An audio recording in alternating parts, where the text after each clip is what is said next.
اللہ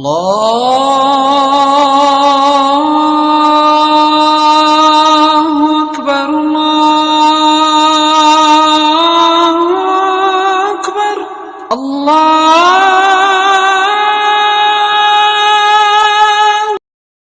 انما الصیام من اللغو والرفث، روزہ تو یہ ہے کہ آپ بے حیائی، برائی، بے شرمی کے کاموں کو چھوڑ دیں.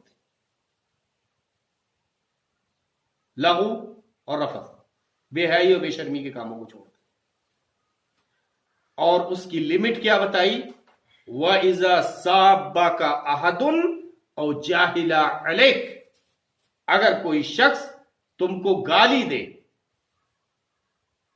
اگر کوئی شخص گالی دے یا جہالت سے پیش آئے تمہارے ساتھ، تو آپ کا جواب کیا ہونا چاہیے؟ انی صائم، میں روزے سے ہوں. یعنی جو تم کر رہے ہو یہ میں نہیں کر سکتا کیونکہ میں روزے سے ہوں، میں یہ نہیں کر سکتا. یہ آپ کا جواب ہونا چاہیے. اور جہالت آج کا ہی کیس ہے اپنے یہاں، کہ سننے میں آیا کہ آدمی نے پیسوں کو اپنے قرضے کے لیے کہہ دیا کہ میرا قرضہ دے دو، تو اس کی کھال ادھیڑ کے پھینک دی، اتنا مار اس کو. اور روزے کا مہینہ چل رہا، روزے ہیں، رمضان کا مہینہ چل رہا.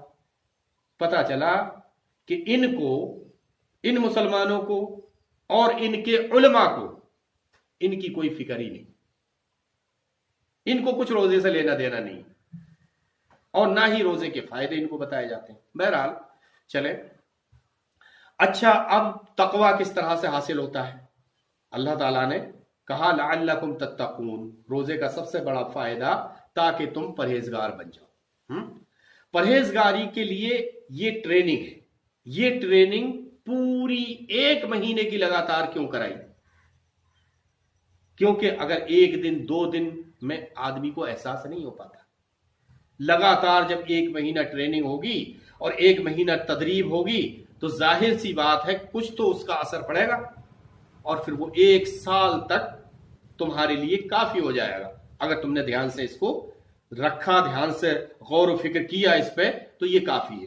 دیکھیں تقوی کی، پرہیزگاری کی ٹریننگ اللہ وحدہ لا شریک نے کیسے، کس انداز میں کرائی کہ ہمارے سامنے جو حلال چیزیں ہیں، کھانے پینے کی جو چیزیں ہیں، کھانے پینے کی اور اس جیسی جو چیزیں ہیں، تو وہ ان سے روکا گیا، حلال چیزوں سے روکا گیا، تاکہ آدمی حلال چیزوں سے رکے گا تو حرام سے رکنے کی اس کی عادت پڑے گی. سمجھ رہے؟ حرام سے بچنے کی اس کی عادت پڑے گی. تو آدمی کو 1 مہینے کے لیے اللہ وحدہ لا شریک نے 1 مہینے کے لیے اس سے کھانا پینا سب چھڑا دیا. وہ جو چیزیں اس کو کھانے پینے کی محبوب چیز تھی، ان محبوب چیزوں سے اس کو روکا گیا.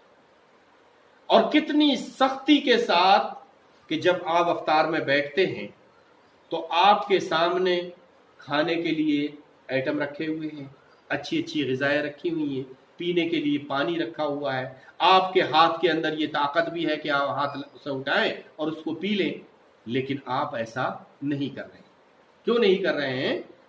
دوسری چیز آئی، اس لیے نہیں کر رہے ہیں فائدے کی کہ اللہ تم سے راضی ہو جائے، یعنی اللہ کی رضا آ گئی. پہلا فائدہ تقوی آپ کے اندر آ جائے. دوسرا فائدہ کیا ہوا؟ اللہ آپ سے راضی ہو جائے. اس کے لیے آپ کوشش کر رہے ہیں. جب آپ کے اندر تقوی آئے گا تو ظاہر سی بات ہے وہ تقوی آپ کے اندر اللہ کا خوف لے کر آئے. تقوی کا اصل میں معنی ہی خوف ہے. لیکن یہ وہ خوف نہیں ہے جو کہ کسی کو بندوق دکھا دی تو آدمی ڈر گیا، وہ خوف نہیں ہے، بلکہ اللہ کا خوف اس کے اندر داخل ہو جائے آدمی کے اندر. وہ خوف جو کہ کوئی زور زبردستی نہیں، آزادی کے ساتھ تم کو اجازت ہے، چاہو تو اس خوف کو اپنے اوپر داخل کر لو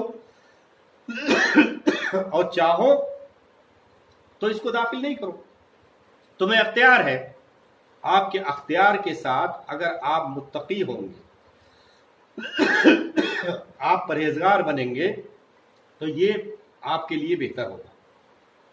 تقوی ایک ایسا خوف ہے جو کہ آدمی کے اندر اللہ کا خوف پیدا ہو جائے، اور وہ بھی بنا کسی دوسرے کے ڈرائے ہوئے، بنا کوئی ایسا خوف، اچانک کا کوئی خوف پیدا کیے ہوئے، اور آدمی دھیرے دھیرے متقی اور پرہیزگار ہو جائے، اس کو تقوی کہتے ہیں۔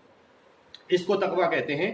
جب عمر رضی اللہ تعالیٰ عنہ سے تقوی کے بارے میں سوال کیا گیا کہ اے عمر تقوی کیا ہے، رضی اللہ تعالیٰ عنہ پوچھا گیا کہ تقوی کسے کہتے ہیں، تو انہوں نے جواب میں کیا کہا کیا تمہارا کبھی کسی جھاڑی دار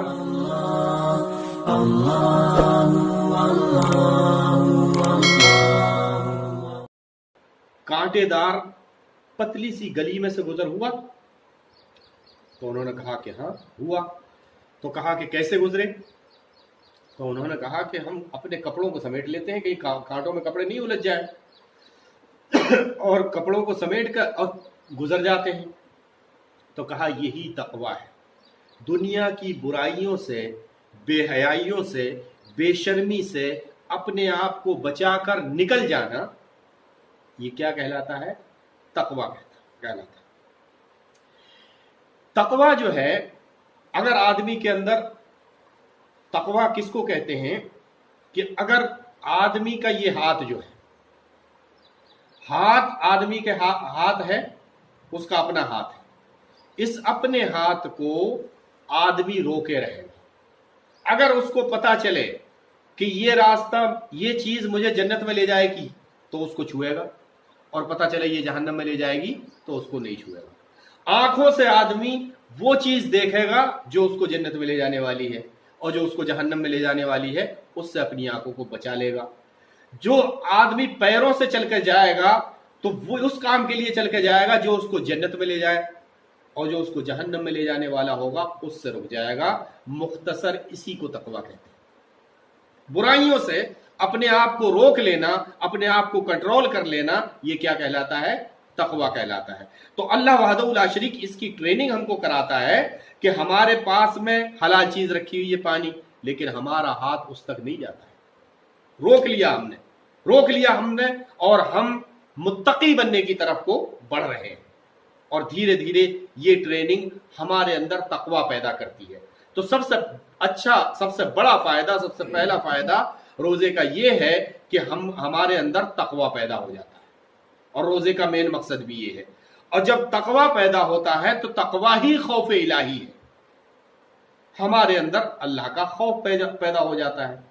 اللہ کا خوف پیدا ہو جاتا ہے تو ہم جو ہیں اس سے ہم اللہ کے جو ہیں پسندیدہ بندے بن جاتے ہیں، جو کہ ہر مسلمان کی کوشش اور خواہش ہوتی ہے کہ اللہ مجھ سے محبت کرنے لگے اور میں اللہ سے محبت کرنے والا بن جاؤں، تاکہ میں اللہ مجھ سے راضی ہو جائے، میرے کاموں سے راضی ہو جائے۔